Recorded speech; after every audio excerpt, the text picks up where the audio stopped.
How's everybody here? Yeah. So, caffeined up, if that's your, that's certainly my favorite drug. I am so excited about today's offerings because we get to dive in a little bit deeper on some of these subjects. How many of you were here last night? Oh, fantastic. Excellent. Thank you. This will be especially exciting, I think, also because we have Dr. Nina Kraus with Mickey Hart and Zakir Hussain. And they are all such brilliant experts in their fields, as we know. Please come at 2 o'clock because take note why music education matters. I'm hosting this. It's more than a panel. There are presentations. We talk about what makes great teachers, the science of teaching, music in particular, and we'll have models for both in-school and out-of-school, El Sistema model, and also a fantastic public school model from the Nashville. And then learning and bonding to the beat at 4:30, optimizing your child's development. Dr. Laurel Trainer does extraordinary research with infants and toddlers and has become, and she's created materials actually that really show us exactly how and why it works. I highly recommend that. The Art of the Spark, Musical Creativity Explored, Dr. Charles Lim, and special guests. Well, these special guests are going to be very exciting. I think you're going to love this tonight. Performance and also presentation. And Charles Lim does amazing work in creativity as well. I know those of you who were there last night, I'm sure you loved it as much as I did. And then all during the day, the free events in the atrium, the drumming circle, it will be at 6 o'clock, and I definitely can't wait to be there. I'll have to do some body percussion, I think. And earlier in the day, do check out all of these various Sitar Art Center, Step Africa, the Wolf Trap for ages 2 to 6, and Arts on the Horizon. So just pass through and have a look. Please enjoy. And thank you so much for joining us for Sound Health, Music in the Mind.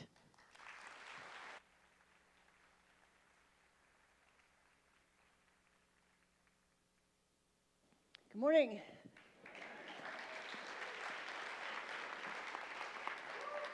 I'm Nina Kraus, and the first thing I want to say is the synchrony between Renee Fleming and Francis Collins, that rhythm that the two of them have brought together and brought to our, the world we live in is truly something to be grateful for.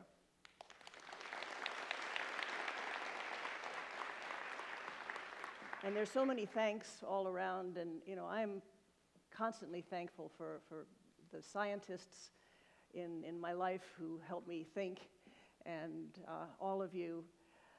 So the first thing I get to do is introduce this guy.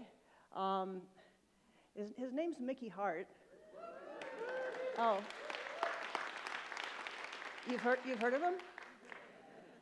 Mickey. Thank you. Thank you. Thank you. Thank you very much. Thank you, thank you, thank you. Firstly, I'd like to thank the Kennedy Center, Renee Fleming and Nina Kraus for inviting me here. How beautiful it is. This is such a wonderful conference. And I'd like to propose today that life works right when you are in rhythm, of course. A rhythm is anything that repeats itself in time. Heartbeat pulsing through your body, nervous system sending messages to your spinal column, your legs, your arms are blinking. Everything is about the rhythm. A rhythm is one of the ordering principles of the universe, and one of its greatest mysteries, actually. So let's go back to the beginning of time and space, the Big Bang, beat one, the downbeat, where it all started, where all rhythm came from. So 13.8 billion years ago, the blank page of the universe exploded. It created galaxies, planets, the stars, the sun, the moon, the earth, and us. Everyone has their own rhythm, beginning with your heartbeat and going out from there.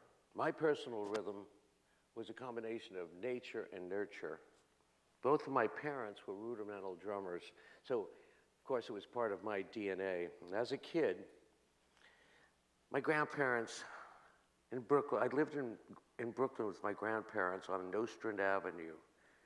As I remember it, there were trolleys, cars, taxi cabs. The whole city was filled with sound, and I was just fascinated by it. I couldn't get my ears off it, actually, and my eyes. So there was movement everywhere. And music was in the streets. Every house had a different kind of music because there was all these different ethnicities in it. There was big band, there was jazz, there was Latin music especially, and of course, the beginnings of rock and roll. And I loved it all. So please close your eyes for a moment. Please close your eyes and imagine what was your first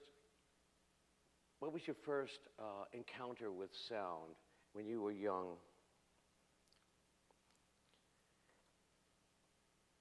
I was captivated by my soundscape.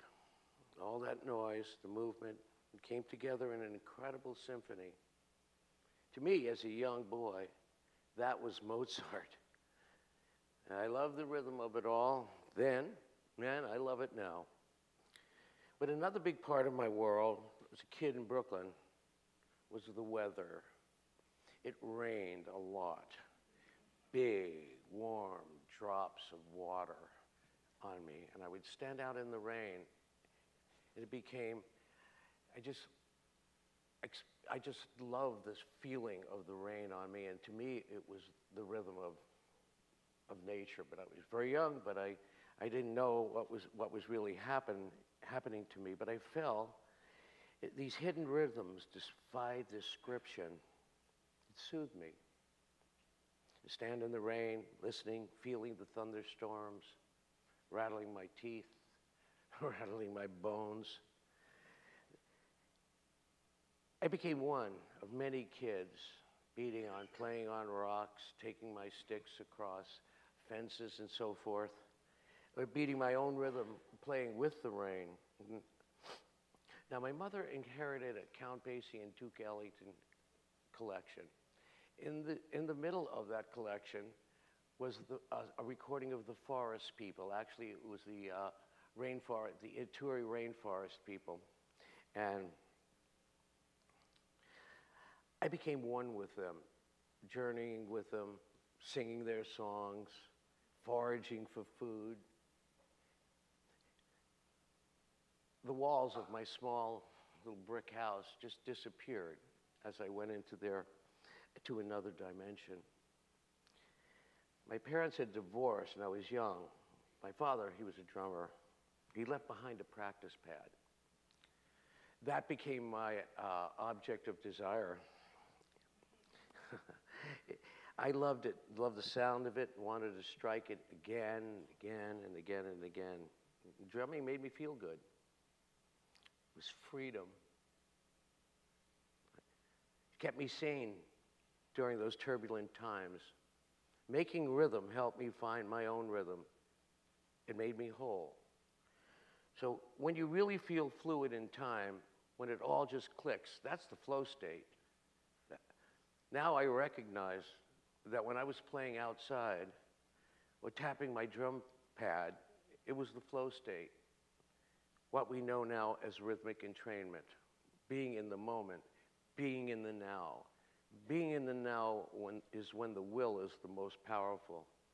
And that's what you need to be able to stay in the groove.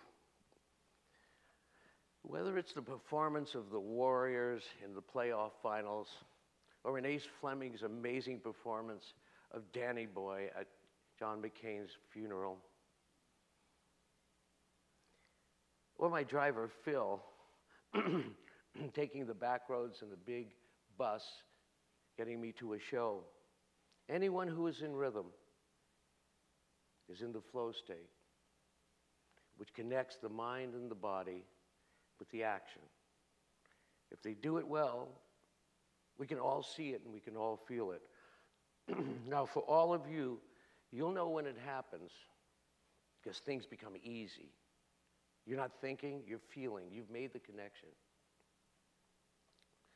For example, think of your average morning. You get in your car or transit. You're thinking about your problems, feeling a little off. Then you switch on your favorite music, hopefully Grateful Dead.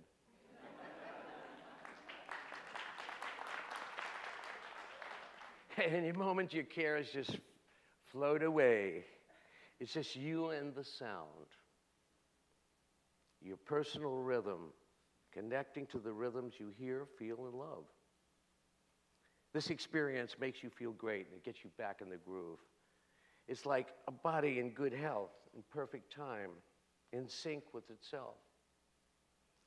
Music is my way of making sense of life. And one of the fundamentals of my life is vibration. Music is made of vibration, of rhythms, of sound waves that travel through the air and into our ears to entrain us and entertain us, to connect us with other people, rhythms around us. Many are not felt, sensed, or noticed directly. But nevertheless, they cause everything, everything. This is the master clock. What this says, we do. And why is this? Because music is at work instantly in the channels of the mind, brings you into the moment we hear it. If it's not your type of music, your ear might reject it as unwanted sound or noise. But if it resonates, then it connects you to your own rhythm. Sometimes we start singing along with it, or even dancing. It may cause us to think deeply, or other times we drift from one notion to another.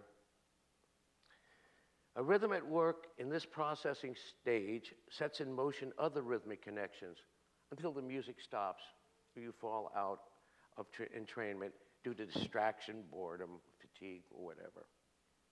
The value of the connections varies depending upon the uses we have of this opportunity. It helps if we become aware of these moments.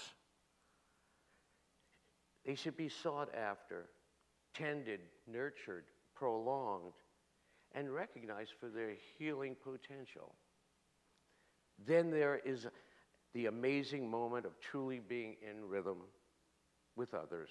When two rhythms are in close proximity, they will eventually fall into synchrony and entrain. In nature, it's more efficient to be in time than not. So let's try something together. This is our entrainment moment. Would you please?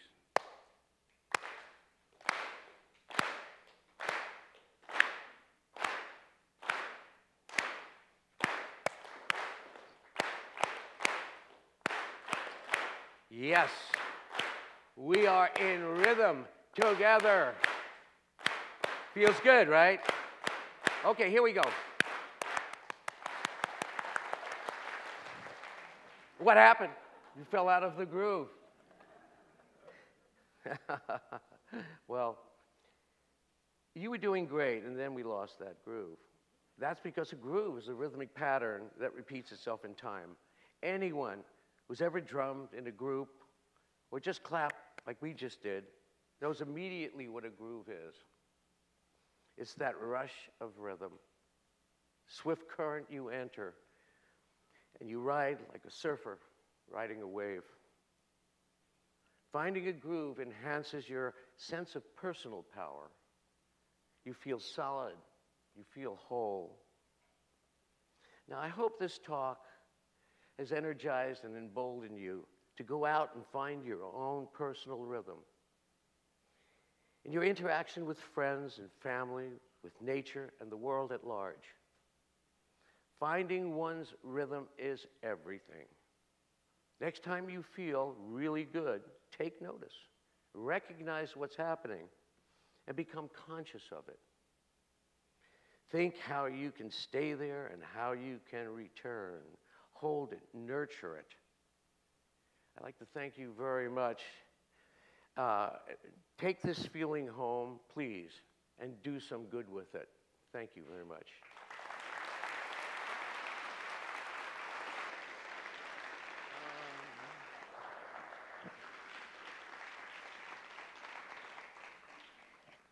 So the next person who I want to introduce to you is Zakir Hussain.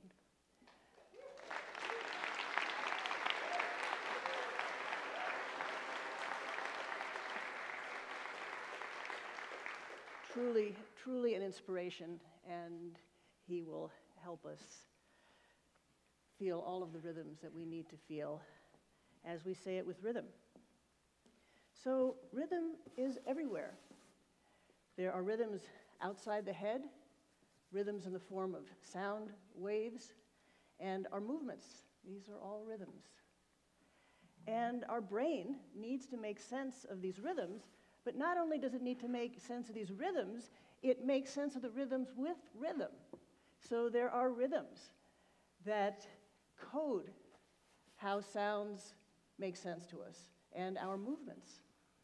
So take a typical sound wave and you'll see that it has multiple rhythms in it. So it has slow rhythms and fast rhythms. If you think about speech, a sentence takes longer than a syllable or a letter sound.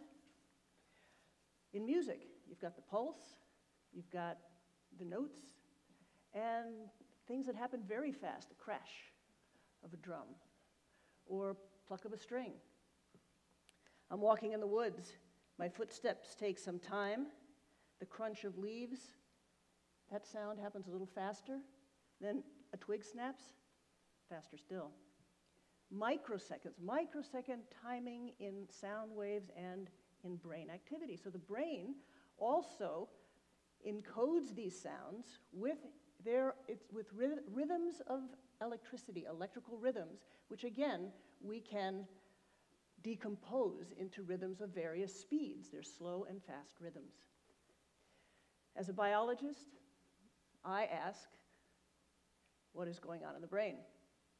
So we have an internal sense of the beat.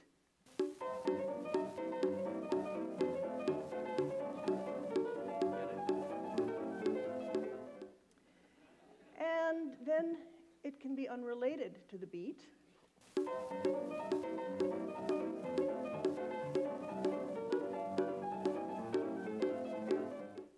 Okay, now the sound of the kunga is identical, whether it was on or unrelated to the beat, but the brain knows the difference.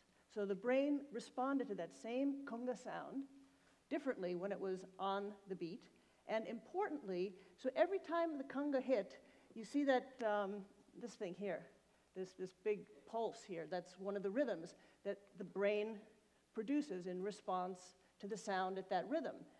And it occurs whether the sound is on the beat or unrelated to the beat. But look at what happens over here. Only when it's on the beat, the brain manufactures additional helping rhythms. So here's the strong beat that the brain codes irrespectively. Now, when it's on the beat, the brain will manufacture this additional rhythm.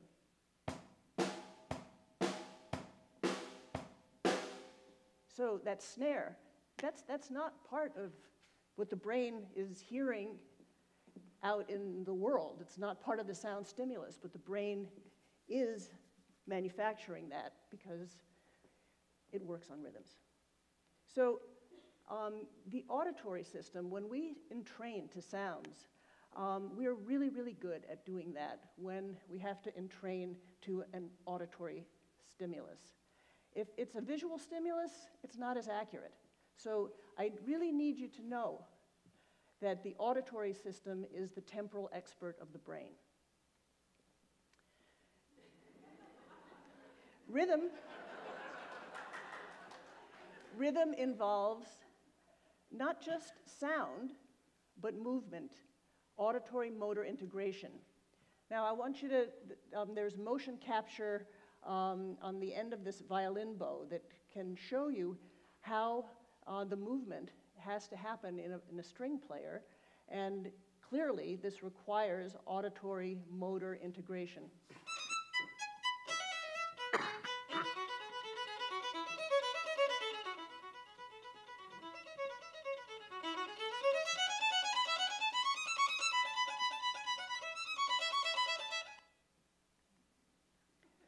So what's happening in the brain? Well, in some experiments that were done in Robert Satoria's lab, he taught some of his lab subjects to play some pieces on the piano.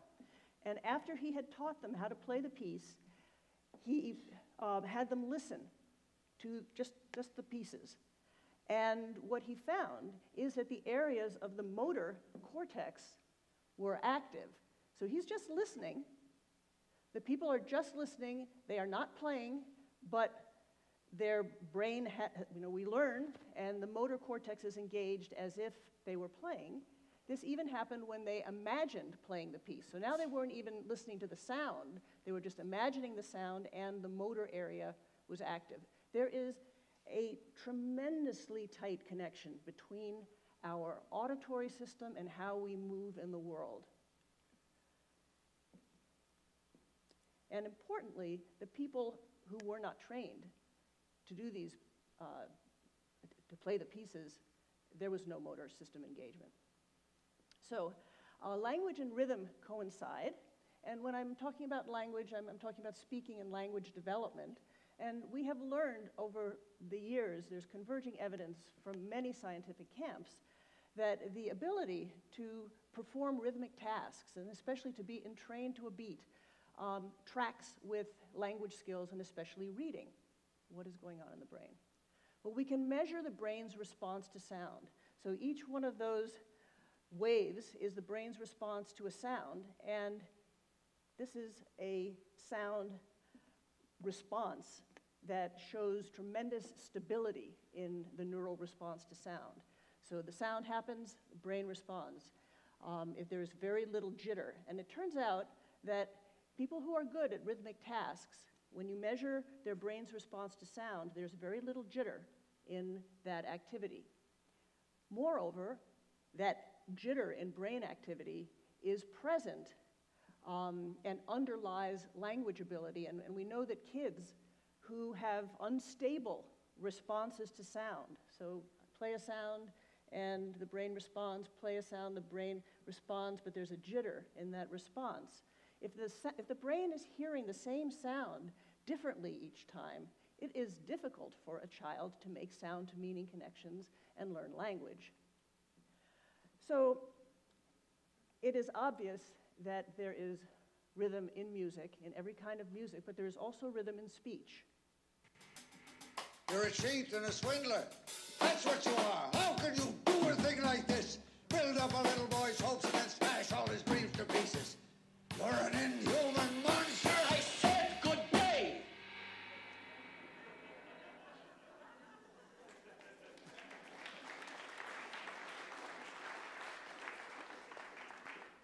Zakir, as I'm talking to you now, there is rhythm in my voice. The drums are playing it too. We are here to celebrate the power of rhythm.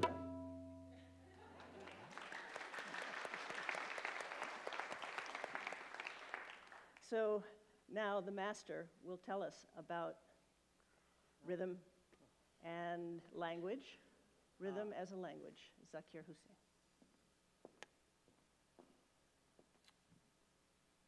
Dagena dagate nagena, tekte dagena den. Miki trigritigata gegena gadinna. You dagenatin trigritigatan katan giran gedin natan gedin tetekata gadigena na na na na na na. Me dha tetekat gena dagetin. Where were you? Just down the road with friends. What did you do there?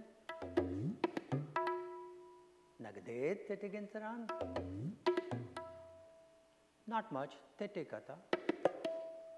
Just I met.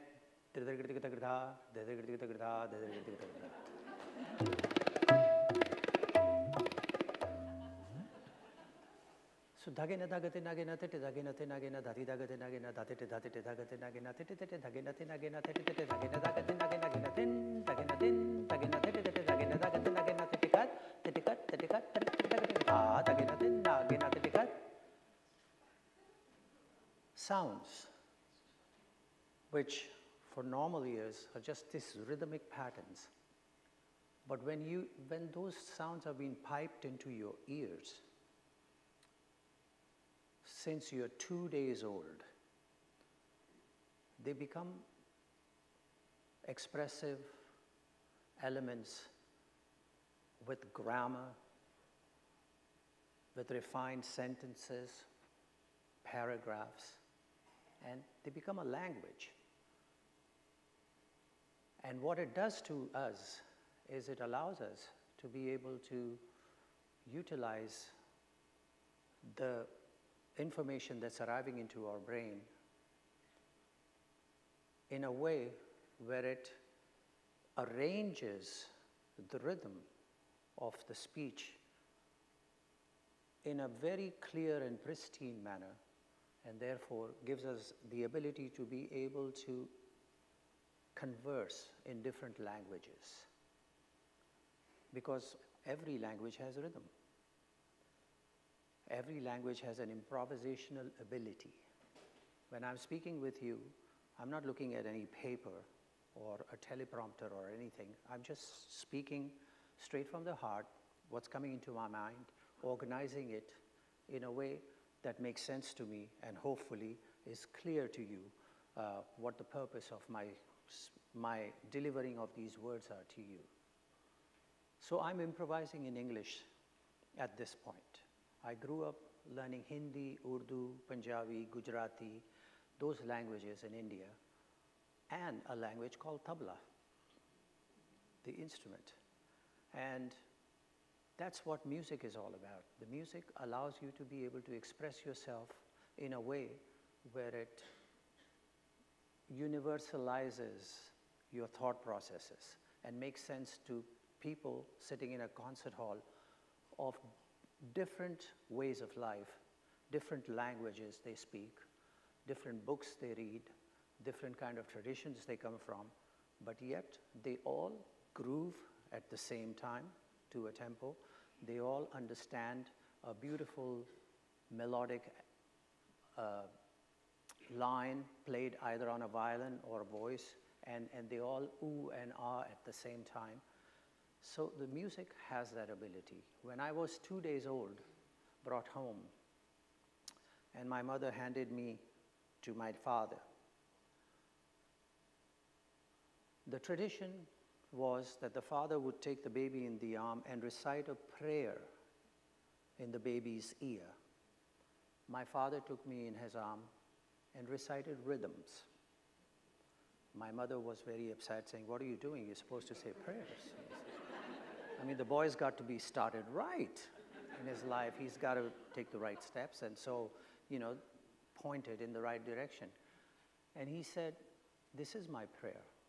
This is what makes me whole. This is what makes me healthy. This is what makes me a human being of consequence. And so I'm going to pass to him the words that I pray through. For me, this is my mode of worship." And that connection was very interesting for me and very interesting for people around us, because when I was born, my father was very sick. He was almost dying. People were coming to see him for the last time and so on. And then a holy man came to our house, a saintly character, and he called my mother out and said to her, "Give this name to your son, the newborn. Call him Zakir." They hadn't planned, she wasn't sure. There was hesitancy in the house, confusion, husband dying, child born, what to do about it. He said, "Give him this name and care for him. Make sure that he is looked after, because for the next 4 years, he's going to get sick. and he's going to absorb all the sickness of your husband. So he said. And maybe this whole process of reciting rhythms into my ears was something that was ordained, that passed on whatever was inside of my father and bothered him or kept him sick through me, and I was the mode to get it out. So yes, for the next 4 years, I would get sick, I would get burns, I would get boils, I would get typhoid, all sorts of stuff happened to me. But the strange thing was, as I got sick, he got healthier.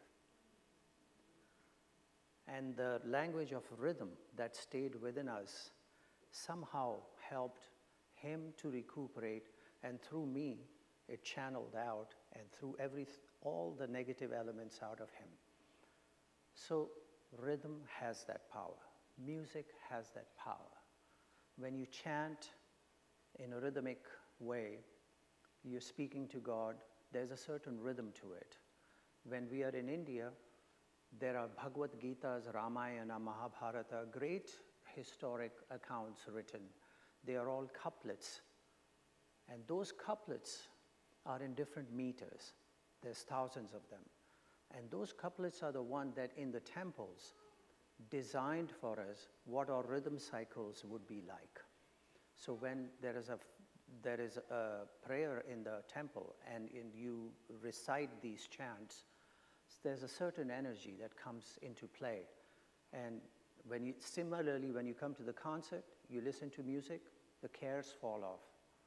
And especially when your cell phone is off. The cares of the world go away, you don't know what's happening outside, and for those fleeting moments, 1 hour, 2 hours, whatever it is, you suddenly rejuvenate.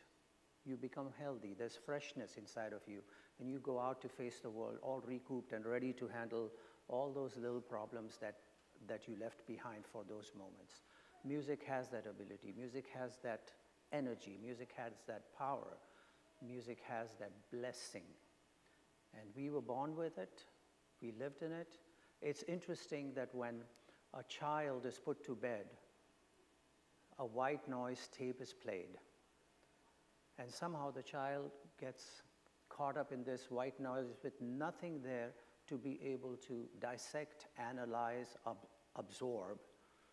But when a child like me hears those rhythms in my ears, constantly being piped in, or at the age of 6 or 7, when my father took me aside at 3 o'clock in the morning and to tell me about rhythms and to tell me about the stories and the great masters that went back before us and what they taught us and what the compositions mean, where they come from, the significance of it, and all that. When you grow up in that, the brain is stimulated. You start to feel there's a certain kind of energy inside of you that is not just you, but a collective strength of many generations of spirits that have gone before. And somehow that vibration, that sound therapy, if for a lack of a better word, helps you to be able to stay healthy, focused, centered. And that's what I have to say. The language speaks for itself. When I see a deer going, a deer in the forest looking for food finds a McDonald's, Pizza Hut, maybe. You never know. But then there's a hunter out there, and the deer looks at the hunter and gets startled and runs away. Now, there's a certain way the deers run. It's a beautiful gait. It's half running, half flying. How do you express that in rhythms? McDonald's, Pizza Hut, a nice Dwayne and Reed to get some 7-Up.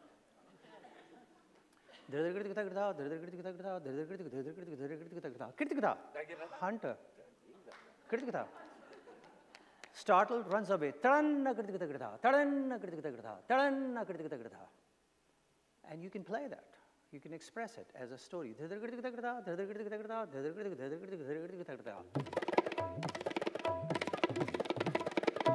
Hunter, kritikata. And then the running, tadanna kritikata, tadanna kritikata, tadanna kritikata. And runs away. So these are things that live in us. The nature is always there, and it inspires us. It tells us what we are all about. We are part of a bigger scheme, and at the same time, it's the rhythm. And my father's words for me, which were very important in my head, was always look for the downbeat, which means a lot of things. I mean, I never understood it when I was 7, but the reality is that we must know where we are going. And then we will get there eventually, maybe, maybe not, but we must know where we are going. It's never the idea to be perfect. The idea is to just be a student, learning all the way through.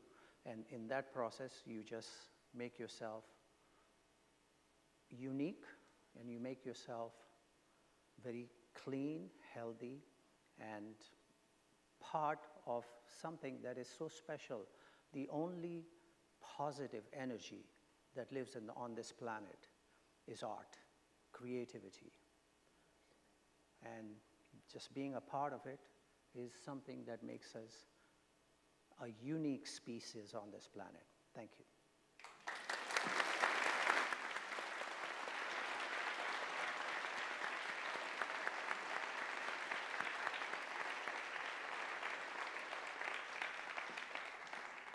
Oh, that was beautiful. Yeah. How did you know? That's coming right up. There are many rhythms, many, many rhythms. And so are there rhythm intelligences? So a form of rhythm is following the pulse, the beat. So that's typically what you snap your finger to or tap your foot to. In music, it's notated by the meter, and you have to know where the 1 is. With rhythm patterns, it's the duration of notes. And again, it's notated like this in music. So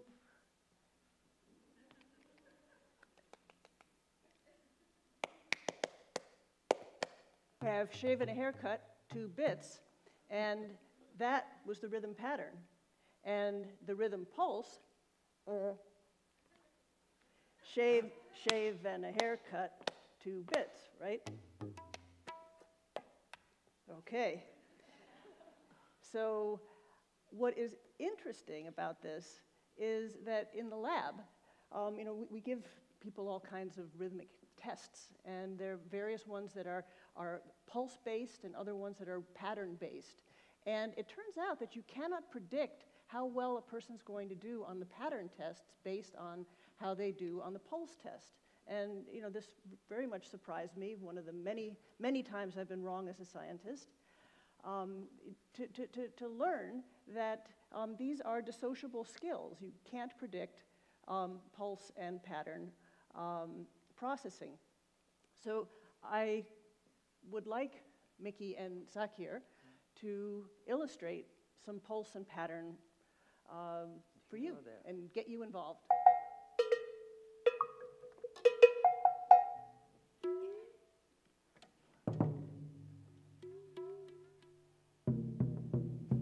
Let's involve them.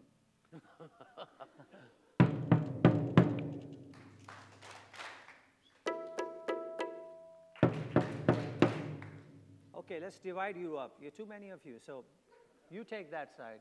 I'll take this side, the better side. Yes, the better side. The sunny side of the street. The sunny side of the street. What do you want to tell them to do?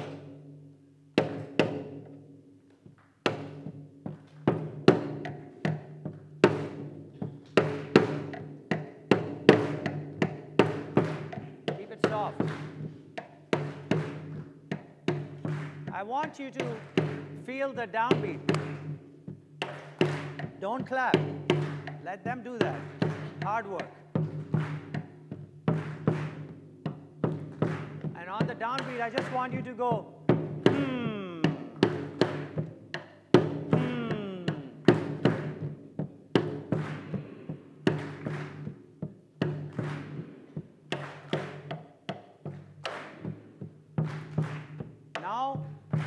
Lengthen your hum.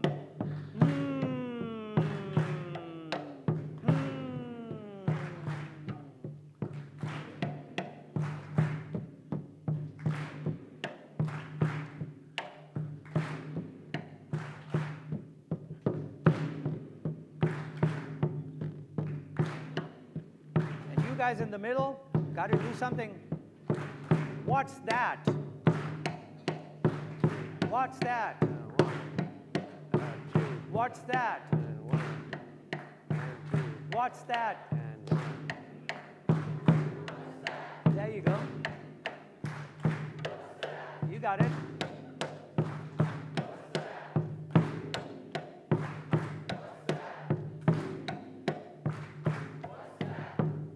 And I'll say, it's the rhythm.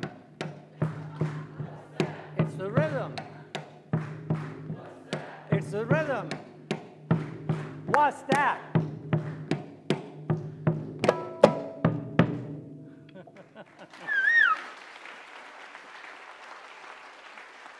Thank you. So there are these different rhythm intelligences, and of course, what is going on in the brain?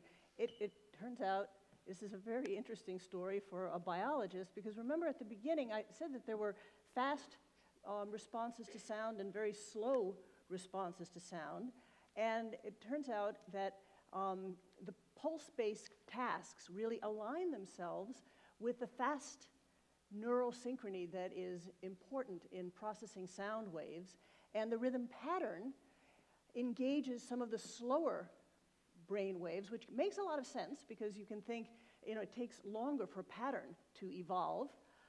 We need both the pulse and the pattern rhythms in the brain in terms of sound processing for language skills. We especially need the slow synchrony over time for hearing in noise, so for hearing in complex soundscapes. Musicians are very good at hearing in complex soundscapes and pulling out signals from unwanted signals. We need to be able to pull out speech in noisy environments, and it is the rhythm of speech that fills in the gaps in noise. So it is the rhythm of speech that helps you fill in the gaps in noise. The rhythm of speech helps you fill in the gaps in noise. You heard that, right? So now it's going to get noisier, and just keep following that rhythm. The rhythm of speech helps you fill in the gaps in noise. So that rhythm is very important. And what is fascinating is if you have people in a lab do the kinds of tests of saying, okay, so what do the guys say? Oh, the rhythm of speech helps you fill in the gaps in noise. Your ability to perform that kind of a test tracks with how good you are at discriminating rhythms. So I can give you different rhythms, and how good are you at discriminating them will also predict how good you are at being able to hear speech and noise. So hearing speech and noise, you need to be able to pick up on rhythms and patterns over time. Turns out drummers are especially good at this. But across the lifespan and in many different kinds of musicians are simply better at hearing speech and noise, so that this rhythm ability that was developed through listening to complex soundscapes in music transfers to speech, and because there are connections. What is going on in the brain? Beautifully, you can see it in the brain waves. So the red waves are the musician's response in quiet and in noise. The musician's response to speech, you can see it's equally strong in noise as in quiet, but the non-musician really takes a hit over here in noise. Pretty good in quiet, not so good in noise. And we talked about auditory motor integration. It turns out that when it is noisy, this is when we engage what we have learned before, these auditory motor connections. So when it is noisy, musicians will engage their motor cortex. When it's very noisy, they will continue to engage their motor cortex as they're just trying to listen. They're just trying to make sense of sound.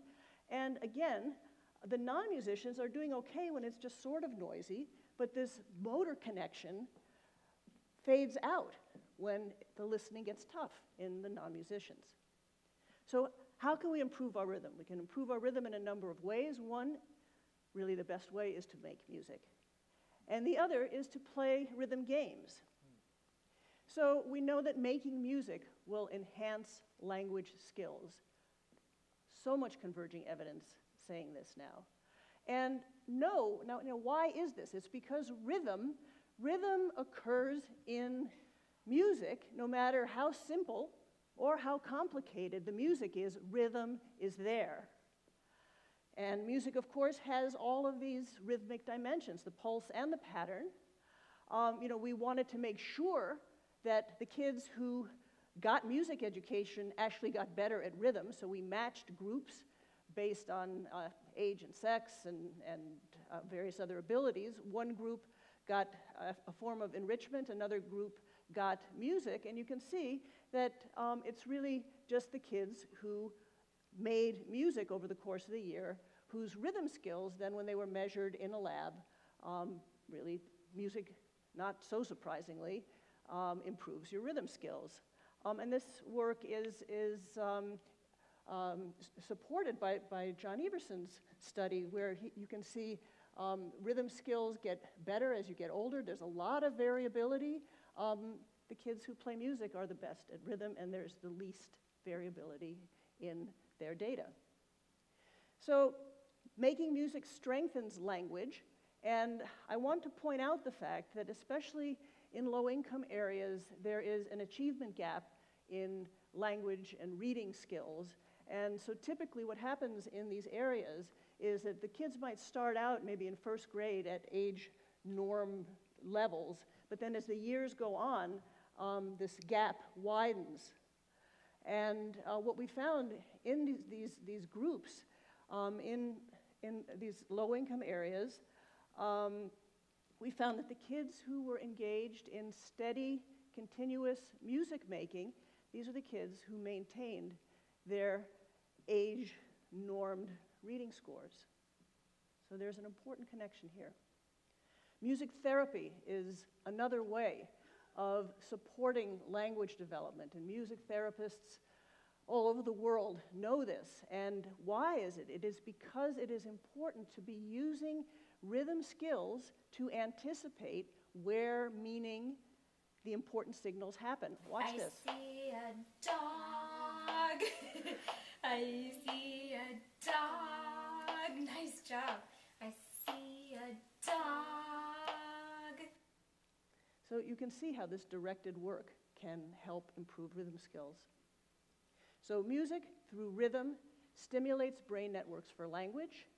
I want to invite you to download from our website, we're called Brain Volts, our neuroeducation or advocacy trifold flyer, which has all in one place information that might be useful to you as you advocate for music.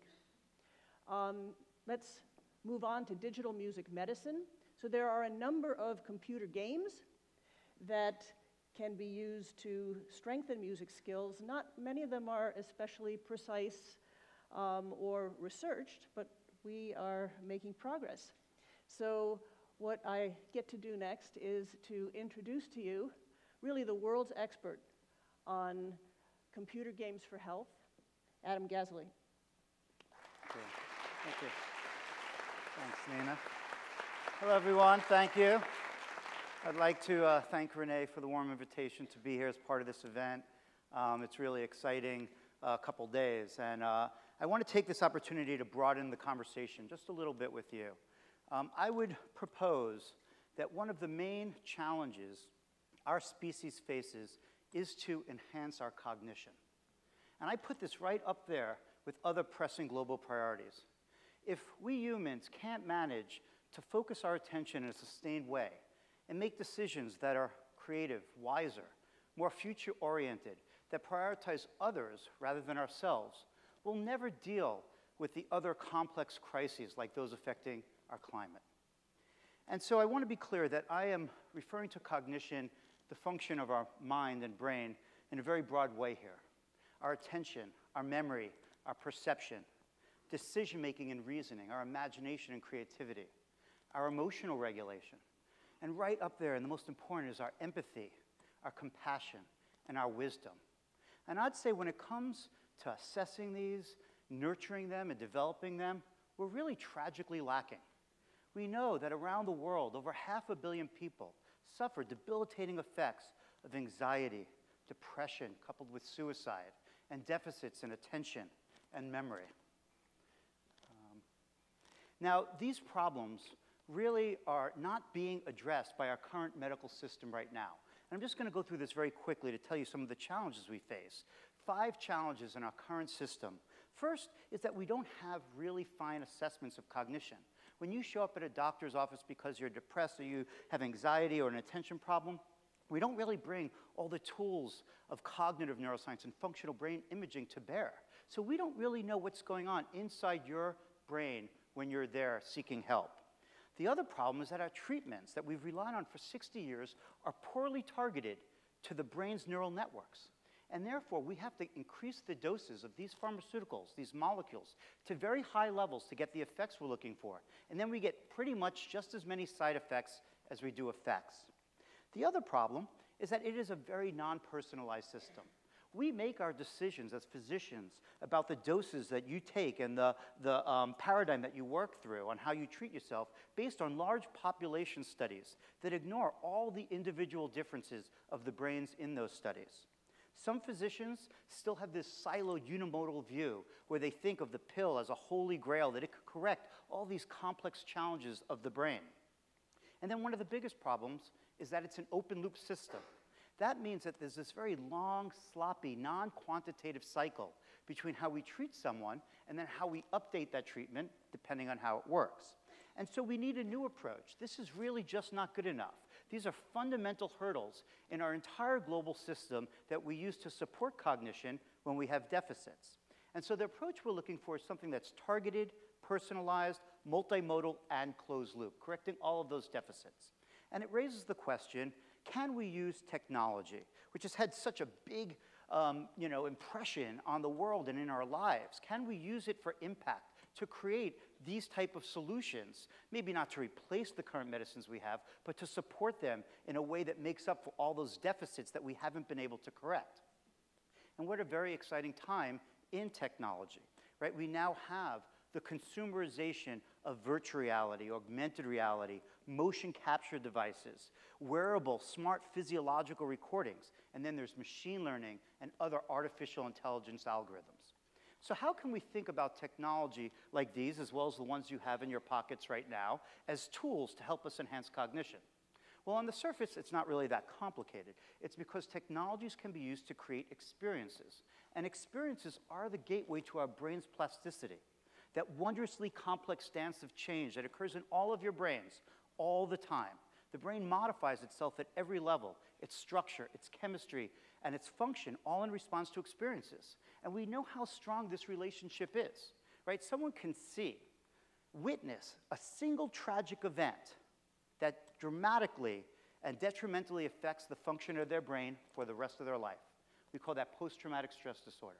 So the challenge before us is, how do we leverage existing technologies or create new technologies to build experiences that maximally harness the brain's plasticity to enhance our cognition, refine our behavior, and ultimately to elevate our minds? Now, not all experiences are created equal, but one particular experience that I'm interested in is the closed loop system, closed loop experience. And I already told you what the open loop is, right? You take a drug, you go home, you subjectively monitor your effects, months may pass, you go back to your doctor, and then we go up 5 or 10 milligrams, right? This is the art of medicine.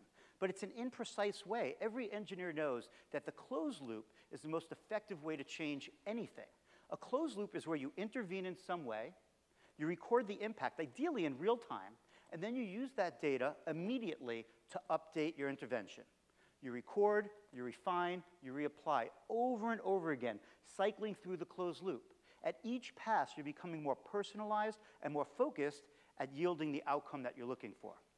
Now, there are many closed loops that exist. As a matter of fact, the thermostats in your home work on a closed loop, sensing the temperature and then regulating the cool or the heat to maintain equilibrium. But we really have no closed loop systems in our biological toolkit yet. But I think there is an incredible opportunity. And for the last 10 years, I've been exploring the use of creating video games as a tool to build closed-loop experiences to change the brain. So let me show you how this works. Here's your brain. And as you know, it's your brain that's playing the computer game, moving your body. And while that's occurring, your behavior is generating performance metrics. How fast you are, how accurate you are. The game can record all this through its sensors, like the accelerometer or the tap screen, and then can feed back to you in real time an environment that's based upon your gameplay. The first thing it could adjust is the challenge, so that you're right in that sweet spot where it's not so hard that you're frustrated and you want to put it down, not so easy that you're completely bored. The other thing we could do in real time with the environment is to give you feedback and rewards. And every game developer in the world knows that the way you maintain that deep immersion in gameplay is through that real-time reward system. So this is the basic model that we're looking at to create a new pathway into changing the brain.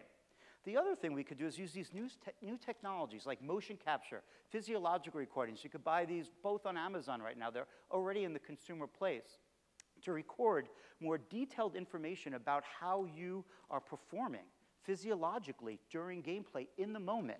And then, of course, we can output the environment that you're experiencing in a much richer real-world manner through virtual reality and augmented reality. We can wrap all of this together with advances in artificial intelligence. And then what we wind up with here is a truly multimodal, closed-loop, integrated system.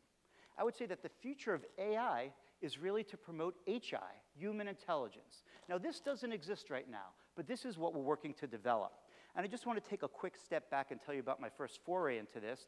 10 years ago, I challenged my lab at University of California in San Francisco. Could we build a closed-loop video game to improve attention in older adults? And we've been studying for many years distraction associated with aging. And so we built this game here. It's a car racing game called Neuroscience. And we did a study that took 3 years. And what we did is look at multitasking performance on this game across the lifespan. The first thing we found is that despite the fact that at least 20-year-olds in San Francisco believe firmly that they are multitasking masters, that they suffer a 33% decrement in their ability to multitask on the game. Now, we already knew from many years of research that 80-year-olds are not great at multitasking. Lots of data for this. And that's even if you equate the two single tasks to their ability. It's when the tasks come together that there's lots of problems. But we asked the question, what happens? Do you maintain this ability at this level through your entire life and then just plummet when you're 79 years old? Or, as we found out, do you plummet every tragic year of your life? So this is the sad news. This is what it looks like. So if there's anyone here that's around 23 years old, anyone? If you're out there, this is, you should be enjoying it. This is the peak of that pyramid right there. It's as good as it is going to get.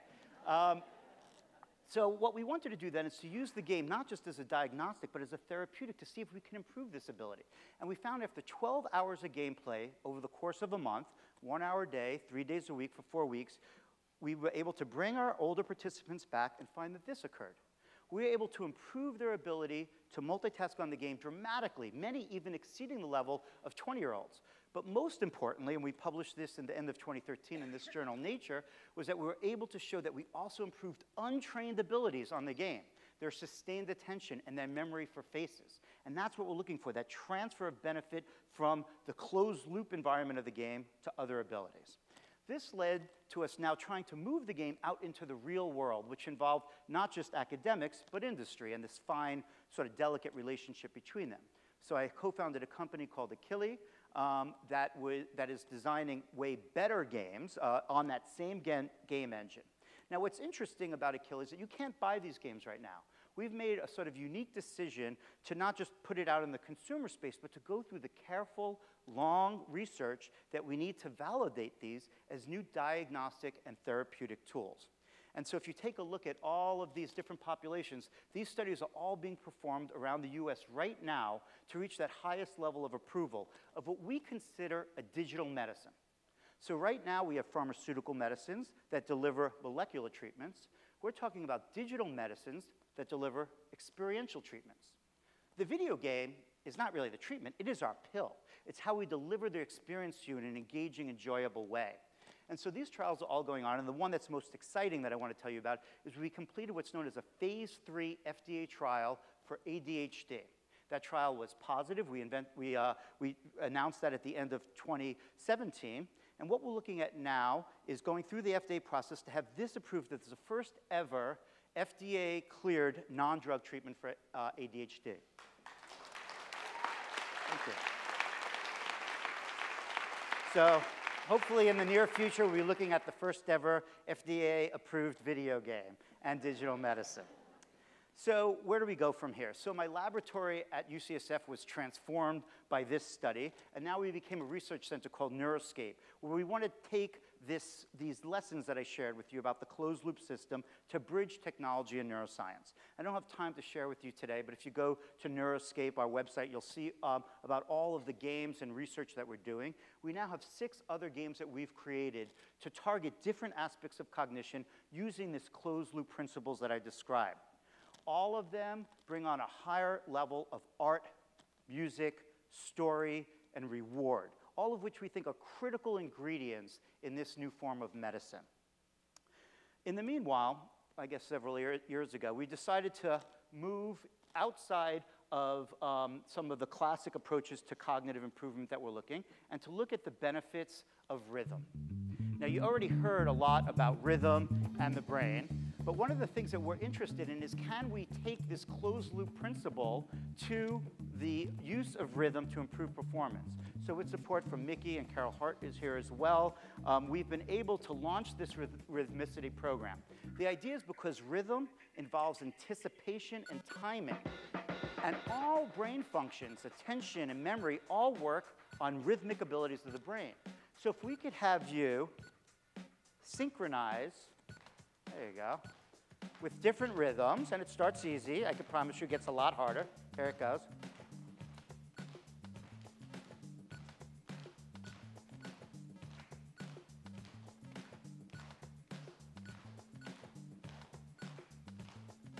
Excellent. That's the first time I ever did that. That worked great. So the idea is that as you get better, and we look at your accuracy and your consistency, keep on going, you're doing great. What we can do is keep pushing you to more and more complicated rudiments. We can get faster tempos. We can pull away the auditory information, making you do it visually alone. We can make you reproduce rhythms. And so, thank you. Give yourself all a big round of applause. Excellent. And so what I want to do with you now is something that we have never done before. What we want to share with you is our latest foray into that. So right now, we have randomized control trial going on with that game Rhythmicity on older adults to improve their rhythm. The first question is, can we make people more rhythmic? Even that is still an open-ended question. We believe we can, and we believe the benefits of being more rhythmic will be across all aspects of cognition, and that's what we're testing. But we also realized that there was an incredible opportunity here to use the latest cutting-edge technology that's coming out to bring the rhythm game to its next level. So this is just in development. What we're building is a virtual reality rhythm game. So you can see Mickey over there, who's been part of our development team for many years now. And the idea is to create, who's done like virtual reality with the big head-mounted displays yet? Also, a good number of people. So it is really jaw-dropping. For those of you who have not done it, I encourage you to try to do it. It's amazing to see how rich the visual and auditory landscape is. And then, of course, this motion capture. Rhythm is more than tapping, right? It's moving your entire body. And so the idea that we could immerse you in this beautiful visual world where you could see and hear and even feel rhythms, and then move your entire body, we thought that this will have even a bigger benefit than our tapping tablet game. Now, of course, we don't know that yet. We're building it, and then we have years in front of us of research. But what we're going to do today is show you Mickey playing the very early demo build of our game Rhythmicity VR, which we're now calling Coherence. So Mickey, come on up here. So remember now, Mickey will not be able to see you. He's going to be in a virtual world, but you're going to see what's going on here. And my amazing wife, Jo, who's also my colleague, part of our tech team, is going to help get Mickey into his gear here. Okay, we're going to bring over the sticks. They're coming for you, Mickey. So as anyone that's ever done demos on stage, including VR knows, this is always a delicate moment. Okay, so first, before we begin, Mickey, raise one of your hands. Put one really high above your head. There you go. So you could see his hands up there. I just want you to understand that you can't see all of Mickey, but Mickey's world is this beautiful world with this tree, and it goes all around him. Here, let me make sure it's on you nice and tight. How's that? That's great, thank you. Okay, so, but you could see, so you're not seeing his whole body, but he's looking out at that tree, and you see his hands over there. You see he's holding those wands. And those 4 circles are where his cues are going to be coming. So a music set's going to be playing, and he's going to be playing along with it in virtual reality using his full body movements. And we're just going to do a couple minutes of showing you this game. Now, it's going to be adapting naturally just to show you some of the complexity. But the real game will adapt in a closed loop as you get better. All right, let's do it.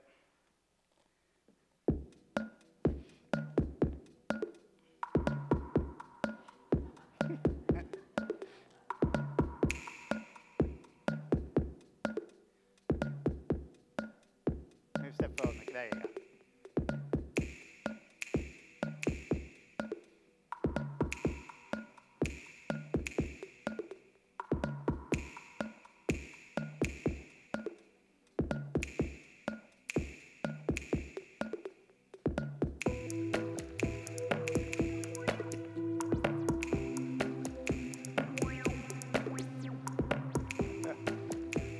Mickey's an artist, so lots of extra flourishes.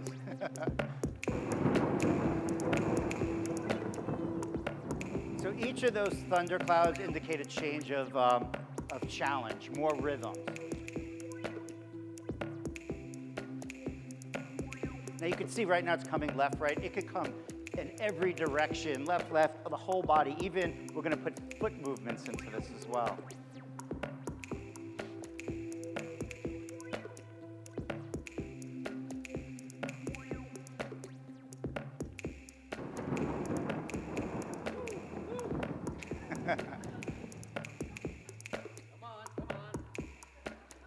I got you. All right. We might have been able to put a harder challenge on for Mickey.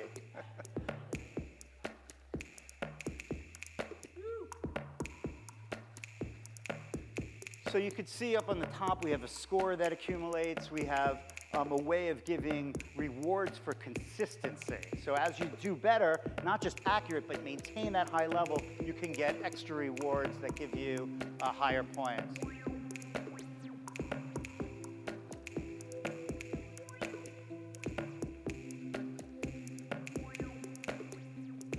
And this is our highest level that we have here.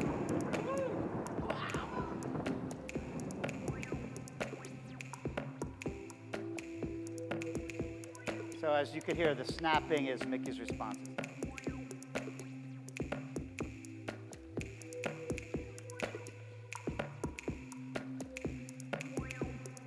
All right, bring us home, Mickey. Last several.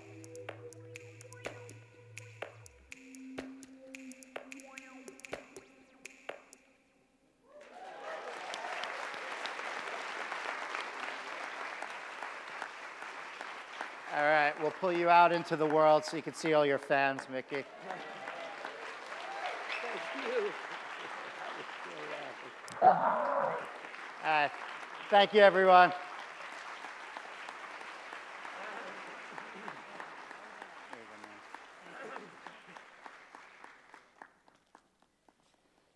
All right, so my dears, there is another computer rhythm game that is called Interactive Metronome. And Mickey and Zakir will be competing on this game. But what is very important about Interactive Metronome is the word interactive, because rhythm is an interaction. And so, just as we dance with someone, they move, and you adjust. And this is how you find your rhythm. Mickey and Zakir will be getting cues. They will be trying to synchronize with a cowbell sound, and at the same time, they will be seeing cues, visual cues that will tell them how close or far they're getting. But before they play, I just want to tell you one thing, because you got to remember this is science and the brain. We know that interactive metronome, one of the things that we know is that one's ability to perform this game is tied with their language skills, their phonologic awareness, memory, reading, and syntax, and processing speed. What is going on in the brain? This is important, and this is a discovery. What we have discovered is, remember, we talked about these fast neural synchronies that are important for processing sound in the brain. And then there are electrical activities that are happening over longer time scales. It turns out that interactive metronome engages both of these systems simultaneously. Important, of course, that there is a relationship between these fast and slow brain rhythms and their actual language ability. So here we go.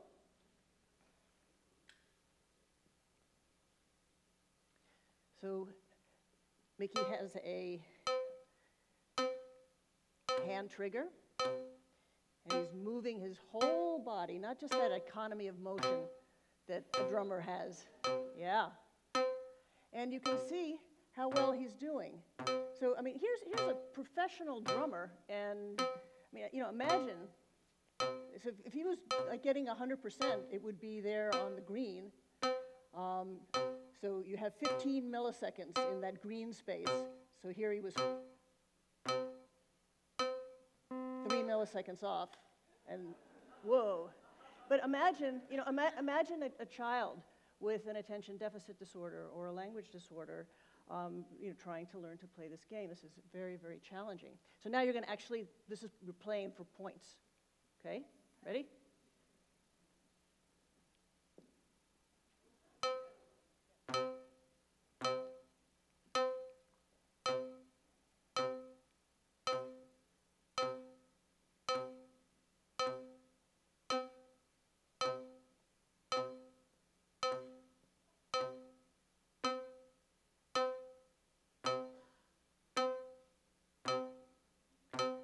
Whenever he gets it right on, he makes those frowny faces go away, and we get happy faces that turn green. So there's a reward in here. See, all happy green guys. All right, so now we have your score. We won't tell you what it is yet. And Zakir is next. Tick tock. Tick tock, tick tock. I know who's going to win this game. So Zakir's job, you know, it's getting to be close.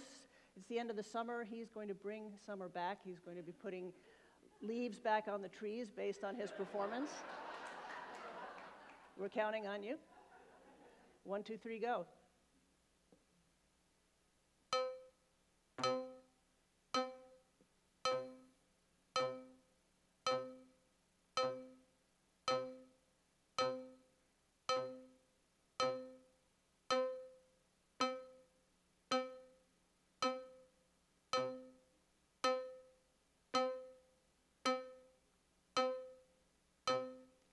Summer's coming back. Awesome. And he's getting guide tones. Not only this visual stimulation, but guide tones that are telling him how he's doing. All right. Yay.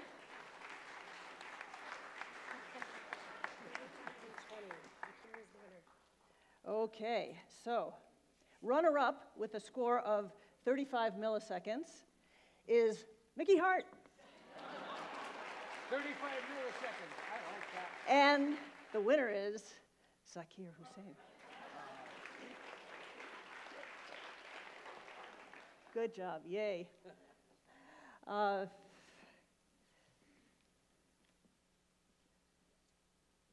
So, who's a candidate for rhythm training?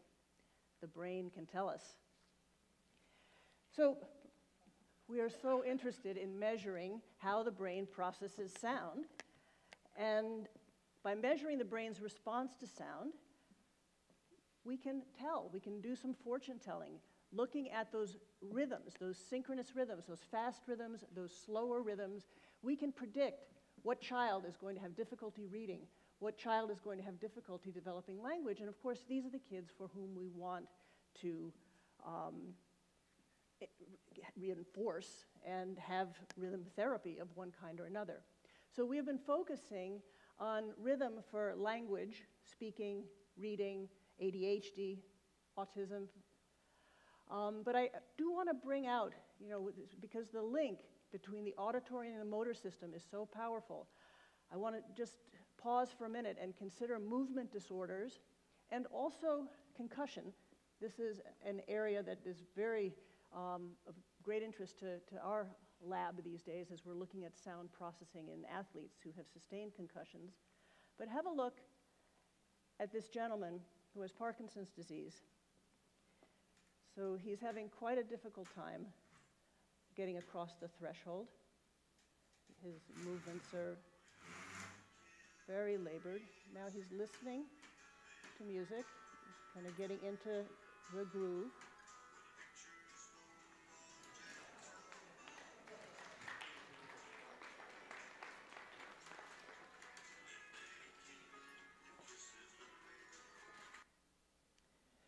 So that is auditory motor integration at its finest. So the idea of rhythm for health is one that is becoming increasingly recognized, and one that, as I'm trying to learn about, well, how are rhythms utilized in health? I remember my son Mikey, who's here, at one point had a foot that he'd broken his foot and it wasn't healing for a while. And they gave him a bone vibrator that is supposed to promote bone density and healing. And this is vibrations at roughly about 100 hertz. Turns out this is the same frequency of a cat's purr. And it gets you wondering when the cat isn't leaping, it's hanging out, getting its bones really strong. And maybe this is why cats have 9 lives.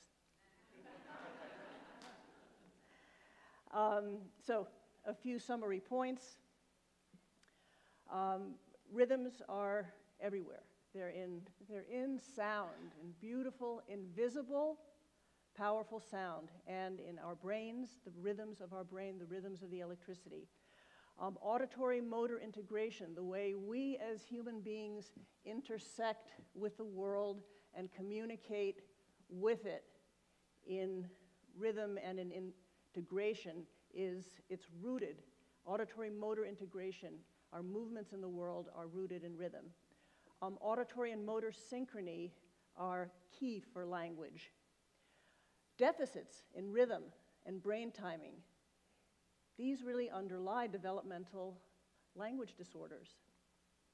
And we can see it in the brain. Neurosynchrony exists for rhythm and for language skills. There is an orderly and systematic relationship which we are learning more about all the time. We can strengthen rhythm through music therapy, through making music, through digital music medicine. And importantly, for all that we're talking here, we, as scientists and biologists, we know so little. I like to say we don't know anything, but we are striving to learn, and there is power in that knowledge and the science to inform the brain mechanisms that underlie how we move through the world with our rhythms, I think is fundamental to improving health and education globally.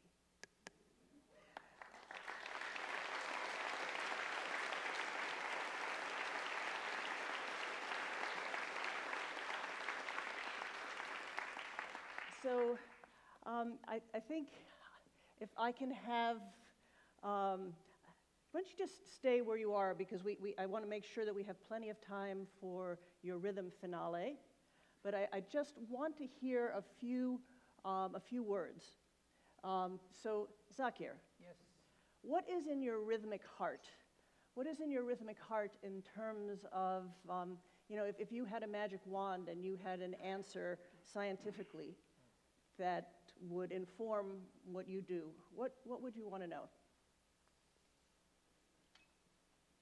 I want to know where the downbeat is. Yeah. It's important. I mean, to center on, you have fairy tales and stuff, and in those they mention North Star. You know, you want to go there, you want to go that way. So there's always some place that you need to get to. And the idea is not to be stuck in one thought process so that you start to become stale, monotonous. You must always be able to learn more, reinvent yourself more, be creative, and find new ways to be able to tell the same old story. Nobody has said anything new over the past thousands of years. Yeah. And so all we are trying to do is tell the same old story, but in a way where it resonates in today. And so to do that, you need to know where you're going and where the downbeat is. So that's what I look for. So I can really imagine entire paths of research that are centered on this question. Yeah. You know, what is happening in the brain? What is this downbeat? Yes. I think I see that time is what it is. It is a plot to keep everything from happening at once.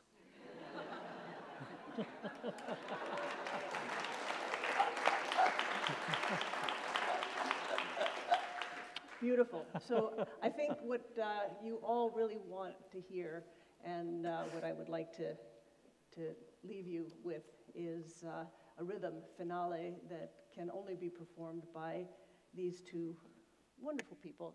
We're so lucky. So take it away. I might add one thing, Nina. Yes. The downbeat sometimes is where you find it. Sometimes it is not always in the place where you think it is. You mean to say one is where you put it? One is where you put it, right. Sometimes you can let the downbeat go. You can let one go. One is home. That's, you have to know where home is. And so the downbeat is home. But as his father, Abaji, taught me, and taught Zakir, is that you can move these downbeats as long as there's agreement on this. So, you know, in jazz, like the brain is jazz. It makes up its mind very quickly, goes from one thing, goes to the other thing, but it knows where home's at right here. It's in your heartbeat, it's in your breath, it's in your life-giving force.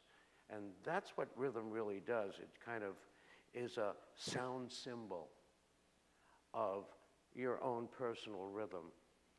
We've played together for many years, and we kind of know each other's rhythms a little bit better than just people meeting on the street. But yet, that can happen instantly. Two people can meet, they can play together, very, very easily, because life is all about rhythm.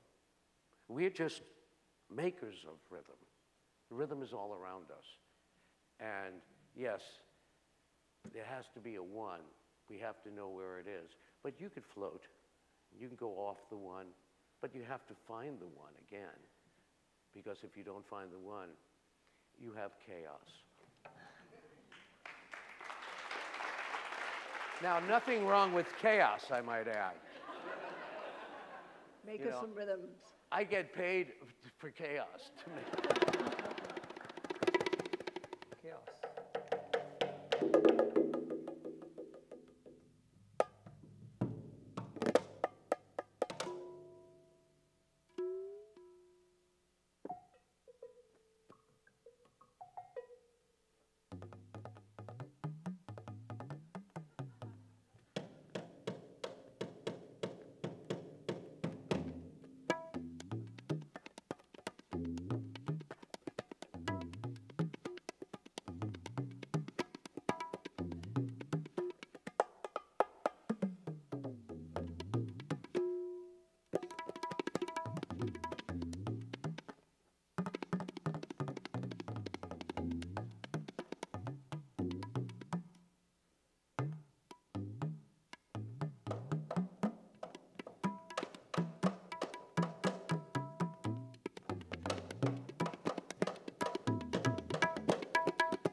Thank you.